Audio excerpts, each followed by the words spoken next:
Yan mga tol, ito na yung ating Suzuki Expresso.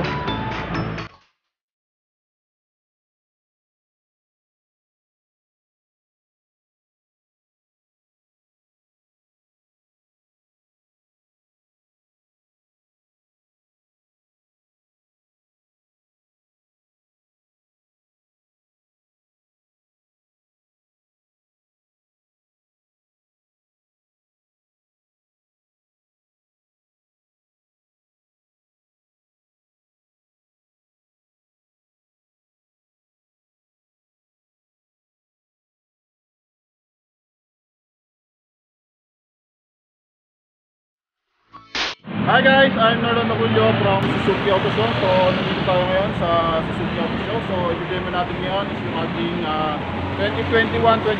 2021-22-22 Suzuki Expresso 1.0.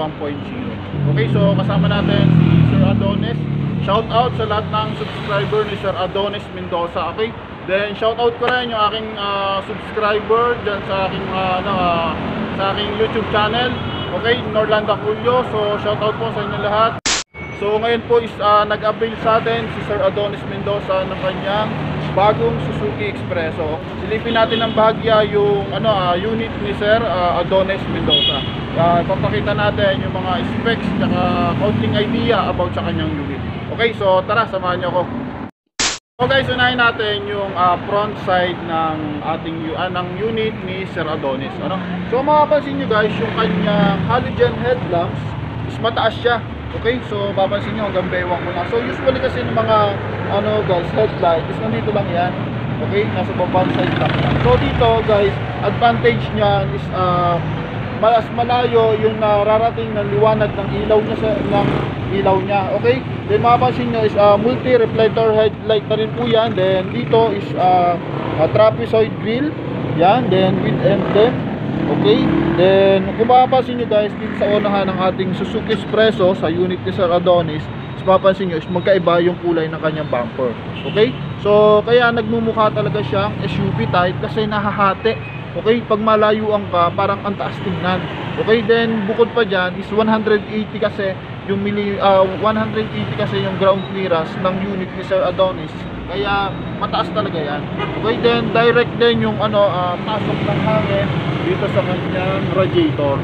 Mapapansin mo is malaki yung spacing niya para in case long drive, so maiwasan na mag-overheat yung ating Suzuki Expresso. Okay po, so check naman natin yung interior ng unit ni Sir Adonis. So guys, nandito tayo ngayon sa loob ng unit ni Sir Adonis Mendoza. So i-demo natin kung ano bang meron dito sa kanyang bagong Suzuki Expresso. So unahin natin dito sa kanyang meter cluster guys. So kung mapapansin nyo guys, yung kanyang meter cluster hindi siya tulad ng mga ordinaryong kotse nasa left side. So yung pong ating meter cluster is nasa center console ng ating dashboard. Then mapapansin mo rin is naka-digital na po yan. Then dyan mo rin makikita yung mga warning devices ng ating unit. So sample na lang yung ating mga unseat belt. So makikita dyan. Okay, then yung handbrake sign, yan po. Yan. Then yung mga check engine, oil gauge, so dyan mo rin makikita. Then makikita mo rin like ngayon, so wala pa siyang gas, empty, naka 14 km, yan po. So yan po ang mga sample na mapapansin mo sa ating dashboard. Okay, then next naman natin yung kanyang 7 inches touchscreen monitor. So meron siyang audio and video system. Okay, then ang kakaiba dito sa ating Suzuki Expresso is yung kanyang power window is nasa center console. Yan. Then katabi ng kanyang hazard. So usually kasi ng mga kotse is mga nasa driver side yan, nandito banda. Okay, so yung kanyang power window, central lock. So yung kanya is nandito po, nasa center console. Okay? Then isa pa, yung kanyang central lock guys is nasa mismong door opener na. Okay, nasa mismong lock na. Yan. So napapakinggan nyo naman, naglalak lahat ng natin ng pinto. So dito po yan. Yan. So makikita mo lang siya pag naka-orange, so ibig sabihin naka-unlock po yan. Pero pag pinush mo siya paunahan, so maglalak po lahat ng window ng pinto natin. Okay? Yung kanyang po, side mirror is hindi siya naka power. Okay, hindi siya naka-power, pero okay lang naman kasi ano lang naman to, easy lang naman i-adjust yung ating side mirror. Yan, then dito sa kanya pa ring driver side is naka ano po yan, dual airbag, front at saka drivers at saka front passenger. Yan po. So dual airbag para if in case na collision, so may protection yung driver at saka passenger natin. Okay, then kompleto rin naka seat belt yung harap at saka likod ng ating mga drivers. Yan. So yung ating pong Suzuki Expresso is meron siyang 5-speed manual transmission. Ito po, okay? Then ito po yung kanyang air conditioning system. Yan, then sa baba niya is meron siyang 12 volt socket. Yan, USB port for charging. Okay, then meron siya ditong tumbler holder, coin holder. Yan. Dito naman guys is makikita natin yung kanyang trunk opener, tapos fuel tank opener. Then ito naman yung kanyang engine bay, engine hood opener. Okay? Yan. Okay, then malamig din na ano rin naman naramdaman ni sir na malamig din yung talaga aircon ng ating Suzuki Expresso. And then ito yung kanyang power steering, then yung mga signal light is same pa rin sa mga ordinaryong kotse, nandito rin sa left side. Okay, then yung kanyang sa wiper, so nandito rin. Yan po. Then ito meron siyang light. Yan, sun visor. Okay, meron siyang dalawang sun visor. Okay.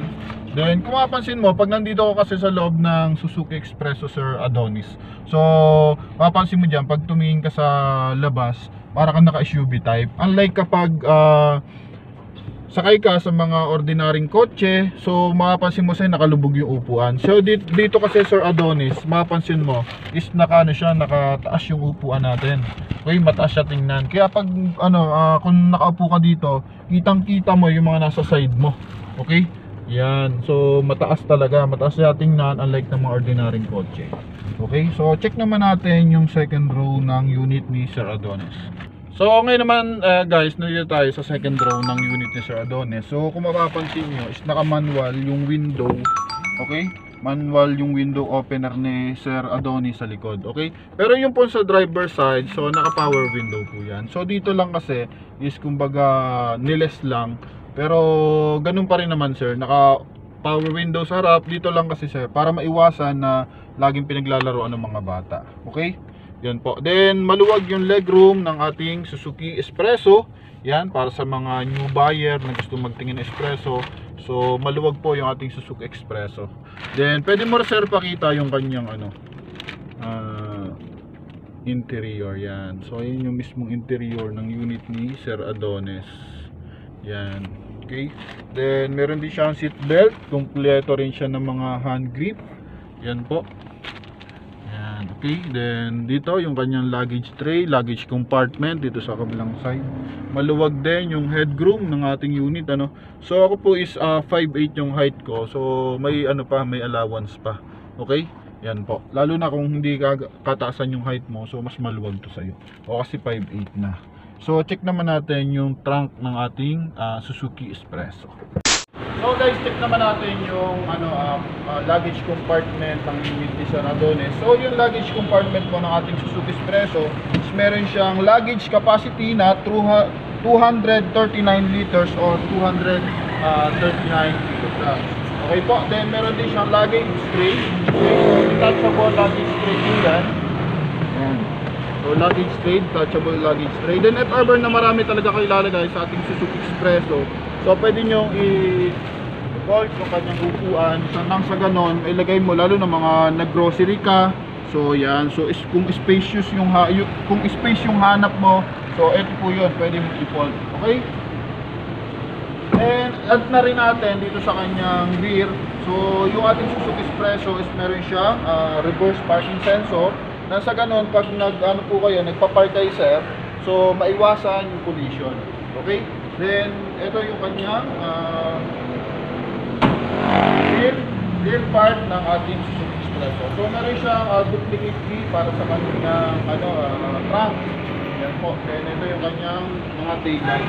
Then, yung ground clearance ng ating Suzuki Expresso is 180 mm. Okay? So, yung ground clearance kasi ng ating Suzuki Expresso Expresso is ground clearance na siya ng Suzuki Ertiga. Okay, tama po. So ganun kataas po yung ground clearance ng ating Suzuki Expresso. Hindi siya tulad ng mga ordinaryong hatchback na 160, 120, 140. So ito talaga po ang ating Suzuki Expresso. Panlaban talaga to sa mga matataas na hams, lalo na yan si sir, taga Cavite yan. So alam naman yan sa mga subdivision na marami talagang hams dyan. So ito po yun, kagandahan dito sa ating Suzuki Expresso, maiwasan sumayad. Okay? Then sa mga rough road area, so maiwasan din natin yan na madamage yung pangilalim ng ating Suzuki Expresso kasi nga meron siyang ground clearance na 180 mm. Okay? Guys, dito naman tayo sa engine bay ng unit ni Sir Adonis. Yung ating Suzuki Expresso is meron siyang 3-cylinder, 1.0, tsaka 12 valve. Then ang kagandahan dito guys is naka-timing chain na siya. Okay? So sa mga nagtatanong po is naka-timing chain na yung ating Suzuki Expresso. Yan. So long life po yan, unlike sa mga timing belt na usually is napuputol lalo na pag long drive. Okay, lalo na pag malapit na ma-expired yung lifespan. Okay, then meron din siyang ABS para maiwasan natin mag-lock yung steering wheel tsaka yung gulong ni sir if ever na emergency braking na tinatawag natin. Okay, then yung ating Suzuki Expresso is sobrang tipid niya sa gasolina kasi po ano siya, naka-fuel injected na siya. Okay, so hindi na siya naka-carb type kaya sobrang tipid niya talaga sa fuel consumption. Then the same time, maliit kasi yung engine, 3-cylinder lang, 1.0. Kaya kayang-kaya niya yung body ng unit, kaya na minimize niya yung pagkonsumo ng malakas na gasolina. Okay? So then ito yung kanyang battery, Sir Adonis. Okay, then ito yung kanyang fuse box, computer box. Then ito naman yung kanyang coolant, sir. If ever, yan. So lalagyan mo siya ng coolant o kaya if ever na buwaba siya at mo lang siya ng tubig, Sir Adonis. Then dito naman, Sir Adonis, lalagyan mo lang siya ng tubig para sa iyong windshield, para sa iyong wiper. Okay? So yun lang. Then check naman natin yung other side ng ating unit. So guys, ito naman yung gulong ng ating Suzuki Expresso. Yung gulong po ng ating Suzuki Expresso is 14 inches steel rim, pero meron siyang kasama na hubcap. Okay, so depende na lang sa iyo, Sir Adonis, kung papalitan mo siya ng mugs. Kasi pwedeng size ng mugs dito 14, 16 hanggang 17. Pero advice ko lang, Sir Adonis, hanggang 15 ka lang para hindi tumama. So yung 17 din naman hindi tatama. Yun nga lang, medyo ano na yun, sir, alanganin na kasi malit na yung spacing. So hindi ka na doon pwedeng mag-load ng maraming pasahero. Unlike dito, sir, palakihin mo lang konti, gawin mo siyang 15. So napaka-forman niya na, Sir Adonis. Okay? Yan. Yan mga tol, pauwi na kami at tinetest drive ko na itong bagong sasakyan namin, ang Expresso Suzuki. At mangangapa-ngapa pa ako dahil pagbago ay napakatahimik yung kanyang timing sa paggasolina, kasi ito po ay clutch, kaya hindi muna tayo magmamabilis dahil hindi pa natin masyadong gamay eh. Nabubusinahan na po kami mga sasakyan sa likod.